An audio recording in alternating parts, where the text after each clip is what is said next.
अब हम ये प्रूव करेंगे कि डेंसिटी कांस्टेंट है, तो A is proportional to r cube हमें प्रूव करना है। तो डेंसिटी कांस्टेंट है, डेंसिटी होता है मास ओवर वॉल्यूम, मास हो गया A ओवर 4π3πr3, ये इस साइड चला जाएगा, तो इससे तो इजीली प्रूफ हो गया A is proportional to r cube. जो न्यूक्लियस होता है उसके अंदर प्रोटॉन होते हैं और न्यूट्रॉन होते हैं, तो प्रोटॉन प्रोटॉन एक दूसरे को रिपेल करेंगे बिकॉज ऑफ इलेक्ट्रोस्टैटिक रिपल्शन। फिर भी न्यूक्लियस स्टेबल क्यों होता है? तो न्यूक्लियस स्टेबल इसलिए होता है कि न्यूक्लियस के अंदर एक और फोर्स एग्जिस्ट करती है, दैट इज न्यूक्लियर फोर्स। वो प्रोटॉन प्रोटॉन के बीच भी होती है, प्रोटॉन न्यूट्रॉन के बीच भी होती है, और न्यूट्रॉन न्यूट्रॉन के बीच भी होती है। वो प्रोटॉन प्रोटॉन का जो इलेक्ट्रोस्टैटिक रिपल्शन होता है उसको ओवरकम कर लेती है, और वो अट्रैक्टिव इन नेचर होती है, इसलिए न्यूक्लियस क्या रहता है हमारा, बाइंड रहता है। न्यूक्लियर फोर्स जो होती है वो न्यूक्लियस को बाइंड करके रखती है। हम ग्राफ ड्रॉ करेंगे बिटवीन टू न्यूक्लियॉन, उनके बीच सर्टेन डिस्टेंस है, और जैसे जैसे हम डिस्टेंस कम करेंगे तो कैसे न्यूक्लियर फोर्स के कारण जो पोटेंशियल एनर्जी है वो चेंज हो रही है, इसके बीच हम ग्राफ ड्रॉ करेंगे। तो दो न्यूक्लियॉन लेते हैं हम, उनके बीच डिस्टेंस है पहले 10 फर्मी, तो उनकी जो पोटेंशियल एनर्जी है वो नेग्लिजिबल है। जैसे जैसे हम डिस्टेंस कम करते हैं पोटेंशियल एनर्जी बढ़ती चली जाती है, और 0.8 फर्मी पर उसकी वैल्यू हो जाती है -100 मेगा इलेक्ट्रॉन वोल्ट, और यहाँ से फिर पोटेंशियल एनर्जी फिर बढ़ना शुरू कर देती है। तो आप ये कह सकते हो यहाँ पर पोटेंशियल एनर्जी की मिनिमम वैल्यू है। पोटेंशियल एनर्जी जहाँ पर भी मिनिमम होती है या मैक्सिमम होती है, फोर्स अपना साइन चेंज करती है। तो यहाँ पोटेंशियल एनर्जी मिनिमम है, हाँ, तो यहाँ पर फोर्स अपना साइन चेंज करेगी। इससे पहले फोर्स थी अट्रैक्टिव, और इसके बाद फोर्स हो जाएगी रिपल्सिव। अगर आप डिस्टेंस को फर्दर कम करोगे तो पोटेंशियल एनर्जी बढ़ के पॉजिटिव हो जाएगी। इन सब बातों से हम ये कंक्लूजन निकाल सकते हैं कि एक तो पोटेंशियल एनर्जी 10 फर्मी यानी कि 10⁻⁻14 मीटर पर नेग्लिजिबल है, मतलब न्यूक्लियर फोर्स काफ़ी शॉर्ट रेंज होती है।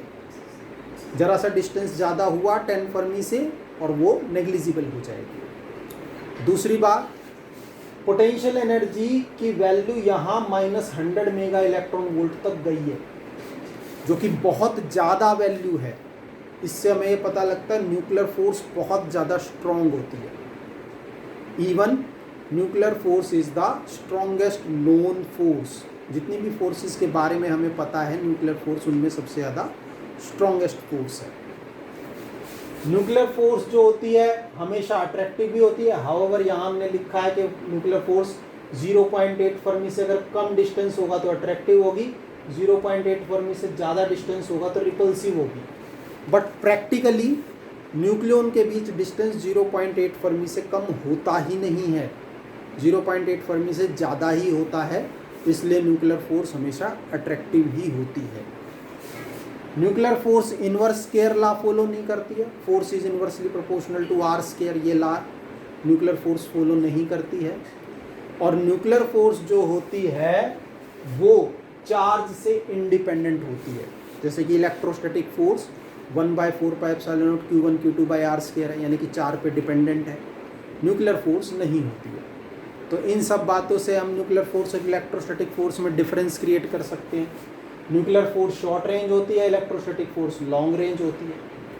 Nuclear force strongest known force है, इलेक्ट्रोस्टैटिक फोर्स न्यूक्लियर फोर्स से वीक होती है, 100 टाइम्स तक वीक होती है। न्यूक्लियर फोर्स जो होती है वो अट्रैक्टिव होती है, इलेक्ट्रोस्टैटिक फोर्स अट्रैक्टिव भी हो सकती है, रिपल्सिव भी हो सकती है। Nuclear force inverse square law follow नहीं करती है, इलेक्ट्रोस्टैटिक फोर्स करती है। न्यूक्लियर फोर्स चार्ज इंडिपेंडेंट है, इलेक्ट्रोस्टैटिक फोर्स चार्ज डिपेंडेंट है। तो ये एक डिफरेंसेस से क्रिएट हो गए between nuclear force and electrostatic force. इसके बाद न्यूक्लियर फोर्स के जो कंस्टिट्यूएंट्स प्रोटॉन और न्यूट्रॉन हैं, न्यूक्लियस के जो कंस्टिट्यूएंट्स प्रोटॉन और न्यूट्रॉन हैं अगर आप उनका मास जोड़ोगे तो वो न्यूक्लियस के मास से ज़्यादा आ जाएगा।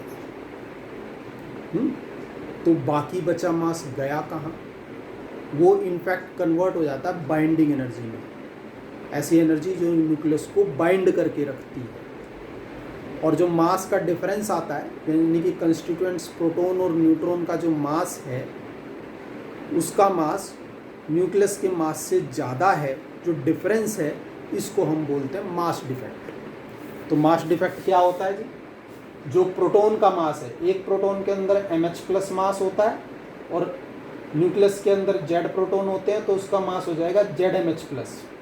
एक न्यूट्रॉन का मास Mn है, तो न्यूक्लियस के अंदर A-Z न्यूट्रॉन होते हैं, तो उनका मास हो जाएगा A-ZMn। इसको अगर हम न्यूक्लियस के मास से माइनस कर दें तो ये जो डिफरेंस है मास, कंस्टिट्यूएंट प्रोटॉन और न्यूट्रॉन का मास माइनस न्यूक्लियस का मास, इसको हम बोलते हैं मास डिफेक्ट। और ये मास डिफेक्ट क्या हुआ? ये एनर्जी में कन्वर्ट हो गया। उस एनर्जी को हम बोलते हैं बाइंडिंग एनर्जी। बाइंडिंग एनर्जी की ये डेफिनेशन है कि अगर ये न्यूक्लियस है तो इसके कंस्टिट्यूएंट्स प्रोटॉन और न्यूट्रॉन को उनकी पोजीशन से इन्फिनिटी पर ले जाओ, एक एक करके। आपको जो वर्क डन करना पड़ेगा दैट इज बाइंडिंग एनर्जी। और एनर्जी होती है E=mc², लेकिन वो तब होती है जब मास होता है किलोग्राम में। तो यहाँ एनर्जी होनी चाहिए E=Δmc², लेकिन यहाँ मास किलोग्राम में नहीं है बल्कि एटॉमिक मास यूनिट में है, तो इसलिए वो c² की जो वैल्यू आएगी वो आएगी 931.5 मेगा इलेक्ट्रॉन वोल्ट।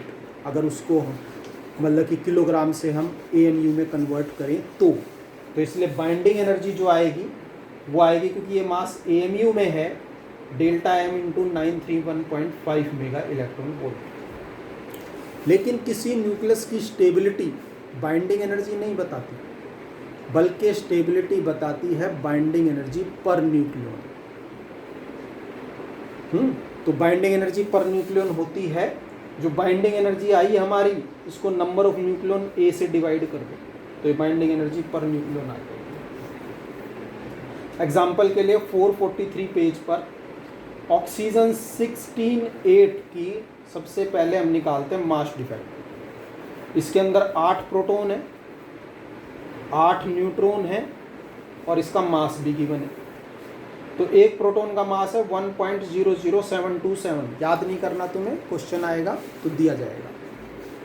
न्यूट्रॉन का मास है 1.00866 और न्यूक्लियस का मास, ऑक्सीजन के न्यूक्लियस का मास भी गिवन है 15.99053।